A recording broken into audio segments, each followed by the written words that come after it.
منګه علما چې کله جنازې کې پورته کېږي چې کله په جمعې کې او خلک پیدا شوي دي موږ مذهب یې خرابه که د الله بنده په ورځ د قیامت کې الله تا د پیغمبر د حدیث نه پوښتنه درنه کوي چې د رسول الله طریقه دې خرابه کړه یهودو نصارو ته دې تبلیغ وکړه دغه وړومبی چې دا خبره د پنځمې خور شوله دا همدغه تبلیغات دی د همدې جاسوسانو دې دینانو وایي څوک چې قرآن و حدیث نارې وي پنځمه خور روا بولي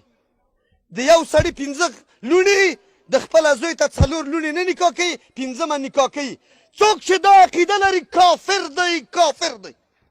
څوک وایي چې دا روا بولي ولې خلکو کې غلط تبلیغات کوي الله داسې دي وهابیان داسې دي وهابي پیژنې ستا دې په الله قسمي ته نشه وهابي معرفي که چې وهابي څه ته وایي ای ملته استعمار منګه ټکولي یاستو په مختلفو نومونو منګې قرآن و حدیث ته نږدې پرېښي نه یاستو د قرآن و حدیث نه لرې کړي یاستو په الله قسم د اوس په داسې جوماتونو کې داسې ملا د تا ته مونځ درکوي چې د خپل پیر ته قیوم زمان وایي وایي چې ما پیر د ما نه خبر دی د الله صفت ورته ثابتوي ای مسلمانه زړه مې په تا سوځي مه کوه الله ته تسلیم شه د پیغمبر حدیثو ته تسلیم شه ځان په دین پوه که تحقیق وکړه زه نه وایم چې د ما خبرې ومنئ زه نه وایم چې ما پسې روان شئ